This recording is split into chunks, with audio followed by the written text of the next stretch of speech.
Every city has its shadows, places where fear settles in quietly and never really leaves. But sometimes the horror doesn't stay in one place. Sometimes it writes to you. This is not a legend. This is not a rumor. This is a true story. And the most terrifying part is that it never ended. This is the story of the Zodiac Killer. In the late 1960s, Northern California felt safe. Quiet roads, parked cars, young couples believing nothing bad could happen in places so familiar. On one of those nights, a couple sat in a car on a dark roadside near Vallejo. No warning, no reason to be afraid.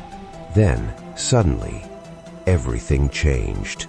Police called it a random act, a tragedy, something terrible but isolated. They didn't know it yet, but this was only the beginning. Weeks later, 3 newspapers received letters. Each envelope was handwritten, each message was calm, and each contained strange symbols, symbols arranged with care, not rushed, not sloppy, deliberate. The writer claimed responsibility for the attacks. Then came the threat. If you do not print this cipher, I will go on a kill rampage. The papers published the letters, and that was the moment the killer learned something powerful. People were listening. The Zodiac didn't strike often. He didn't need to. Weeks would pass, sometimes months, just long enough for people to feel safe again. Then another letter would arrive, mocking the police, correcting their mistakes, including details only the killer could know. Each one signed with the same symbol, a circle, crossed through, simple, cold, memorable. Parents stopped letting their children out at night. Couples stopped parking on quiet roads. People checked their locks twice, then checked again, because the Zodiac wasn't just killing people, he was waiting. Witnesses described the Zodiac as normal, average height, average build, unremarkable. That was the worst part. He didn't hide in the shadows. He walked away calmly. He blended into crowds. Police released sketches. Thousands of tips came in. Every neighbor looked suspicious. Every stranger felt wrong. Still, the Zodiac stayed free. After one attack, the Zodiac did something no one expected.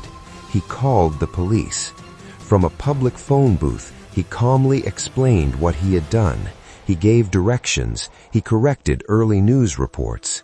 His voice wasn't excited. It wasn't angry. It was controlled, satisfied. By the time police traced the call, the booth was empty, and the city realized something terrifying. He wasn't afraid. Then the letters slowed, and finally they stopped. No arrest, no trial, no name. The Zodiac Killer vanished. And that's where the real horror begins, because it means one of two things is true. Either he died without ever being identified, or he lived a normal life, went to work, had conversations, stood next to strangers who had no idea who he was, all while knowing he once terrified an entire region and was never caught. One of his ciphers remains unsolved to this day, still waiting, still silent, and somewhere inside it might be his name, or proof that he was still playing. Because some killers don't disappear, they just stop writing. For nearly 3 decades, a serial killer lived in plain sight. He had a job, he went to church, he raised a family, and all the while he was quietly terrorizing an entire city. He called himself BTK. It stood for Bind, Torture, Kill. Not a nickname given by the media, not something police invented, a name he chose himself. In the mid-1970s, Wichita, Kansas was calm, the kind of city where people didn't lock their doors during the day, where neighbors trusted each other. Then, one morning, a family was found dead in their home. No forced entry, no clear motive, no explanation. Police struggled to understand how someone could enter a normal house, commit such a crime, and leave without being seen. Before they could even begin to make sense of it, a letter arrived at a local newspaper. The writer claimed responsibility. He described the crime in disturbing detail, details the public didn't know yet. Then he signed it, BTK. He wasn't confessing because he felt guilty. He was introducing himself. BTK didn't kill often. Sometimes years passed between crimes, but he never disappeared.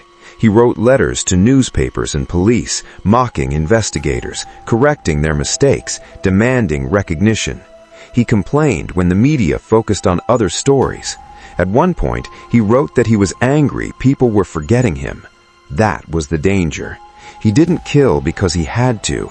He killed because he wanted to be acknowledged. The most disturbing thing about BTK wasn't what he did. It was who he was when he wasn't killing.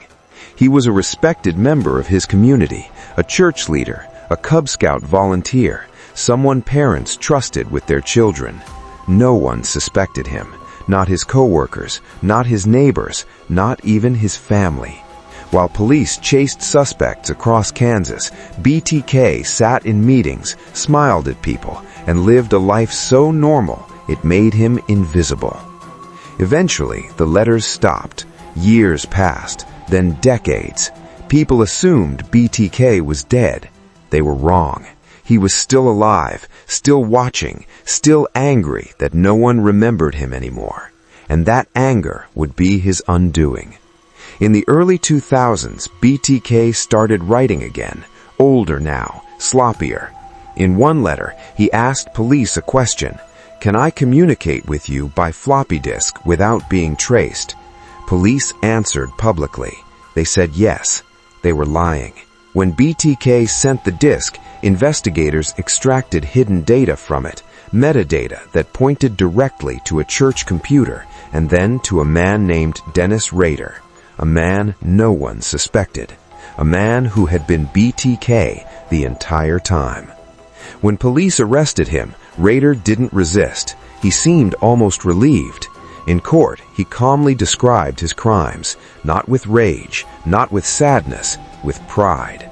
Because after all those years, people were finally listening again. BTK wasn't caught because of advanced profiling or brilliant detective work. He was caught because he wanted attention. He trusted technology, he trusted his own intelligence, and he underestimated how much the world had changed. For nearly 30 years, he lived next door to people who had no idea who he really was. And that's the real horror. Not that monsters exist, but that sometimes they look exactly like everyone else.